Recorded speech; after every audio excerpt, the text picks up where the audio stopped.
warahmatullahi wabarakatuh. Perkenalkan, nama saya Dian Laili Suciati, Program Studi Bimbingan dan Konseling, mahasiswa semester 4, Universitas Muhammadiyah Magelang. Di sini, saya akan sedikit memberikan penjelasan materi tentang merancang masa depan karir. Langsung saja kita simak penjelasannya. Baik, di sini saya akan memberikan sedikit penjelasan materi tentang merancang masa depan karir. Berikutnya, kalian tahu nggak sih apa itu karir? Karir adalah perjalanan hidup seseorang yang berkaitan dengan pekerjaan, profesi, atau peran-peran yang dijalani sepanjang hidupnya. Karir tidak hanya tentang pekerjaan yang dijalani saat ini, tetapi mencakup keseluruhan rangkaian pengalaman kerja, keterampilan, minat, nilai, dan tujuan hidup yang berhubungan dengan dunia kerja. Dalam konteks bimbingan dan konseling karir, karir dipahami sebagai proses perkembangan individu dalam menentukan, merencanakan, dan pengelolaan tujuan hidup dan pekerjaan yang sesuai dengan potensi dan minatnya. Selanjutnya, kita akan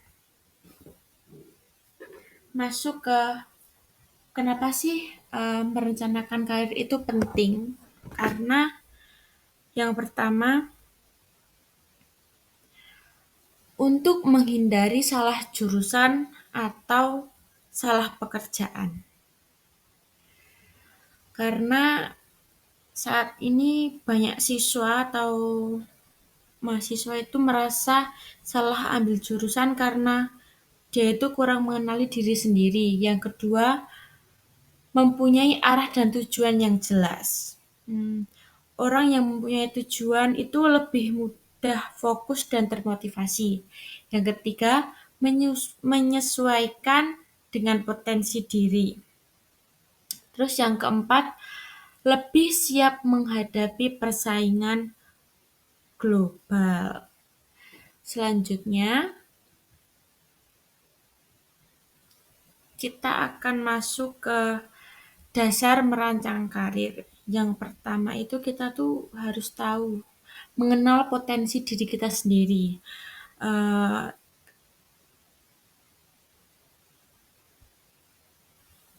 Nah, di sini ada elemen penting dalam pengenalan diri. Yang pertama ada minat. Ketertarikan terhadap suatu bidang atau aktivitas. Minat adalah rasa ketertarikan atau kesenangan terhadap suatu bidang. Minat tidak selalu sama dengan bakat. Contohnya, seseorang bisa sangat menyukai musik meskipun belum tentu memiliki bakat penyanyi. Yang kedua ada bakat. Kemampuan alami atau yang bisa dilatih. Bakat adalah kemampuan alami atau potensial seseorang untuk melakukan sesuatu dengan baik. Contohnya, ada siswa yang cepat memahami matematika tanpa perlu belajar lama. Kemudian yang ketiga ada kepribadian. Kepribadian mencerminkan bagaimana cara seseorang berpikir, merasakan, dan bertindak.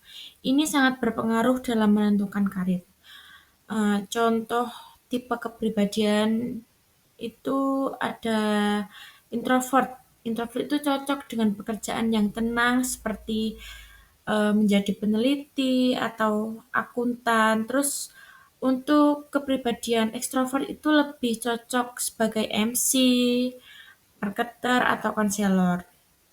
Yang keempat ada nilai hidup. Prinsip penting yang menjadi dasar dalam memilih karir. Nah, nilai hidup adalah prinsip yang dianggap penting karena setiap orang memiliki nilai yang berbeda. Misalnya, yang pertama ada keamanan finansial, kebebasan waktu, membantu orang lain, dan status sosial. Next, Eee, Cara mengenali diri sendiri itu kita bisa dengan alat bantu. Nah, alat bantu mengenal diri yang pertama ada tes minat bakat atau psikotes, yang kedua ada tes Holland-Code atau Research, yang ketiga ada refleksi diri. Itu refleksi diri itu kita bisa lewat jurnal, evaluasi, pengalaman. Terus yang terakhir kita bisa dengan bertanya dengan teman, guru, atau orang tua. Selanjutnya, kita akan masuk ke dunia pekerjaan dan jurusan. Kita akan mengenal dunia pekerjaan dan jurusan. Yang pertama, kita akan mengenal dulu bidang karir dan profesi. Bidang bidang ilmu pengetahuan dan teknologi. Nanti profesinya kita bisa menjadi ilmuwan, programmer, insinyur. Kemudian jika kita masuk ke bidang seni dan kreativitas, profesi yang cocok nanti kita bisa masuk ke desainer, seniman, konten kreator. Terus bidang kesehatan. Profesi yang cocok itu nanti bisa menjadi dokter, perawat, psikolog. Bidang pendidikan, kita bisa menjadi guru, dosen, pelatih. Bidang bisnis dan keuangan. Nanti profesinya kita bisa menjadi wirausaha, akuntan, manajer. Terus bidang hukum dan pemerintahan, kita bisa menjadi pengacara, polisi, jaksa. Bidang jasa sosial dan pelayanan. Nanti profesinya kita bisa menjadi konselor, relawan, dan pekerja sosial.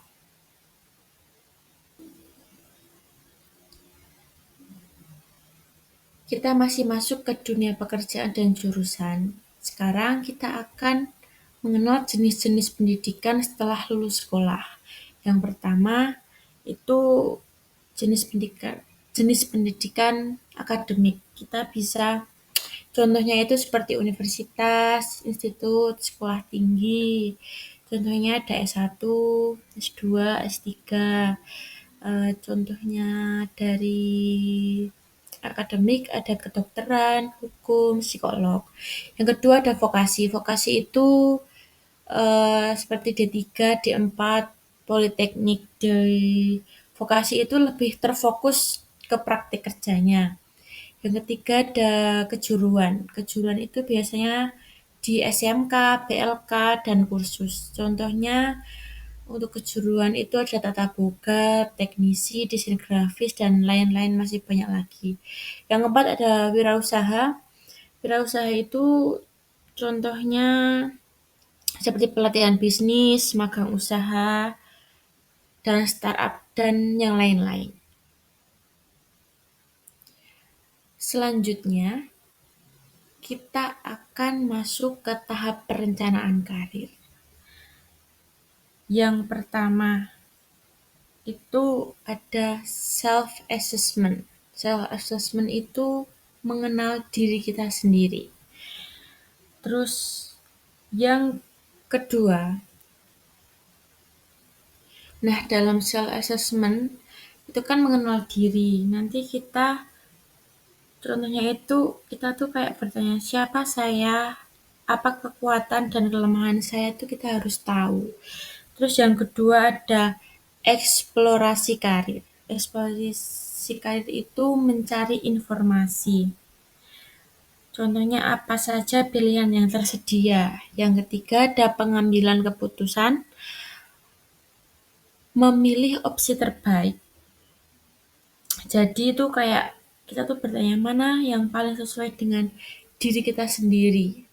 Terus yang keempat ada perencanaan. Perencanaan itu menetapkan tujuan jangka pendek dan jangka panjang.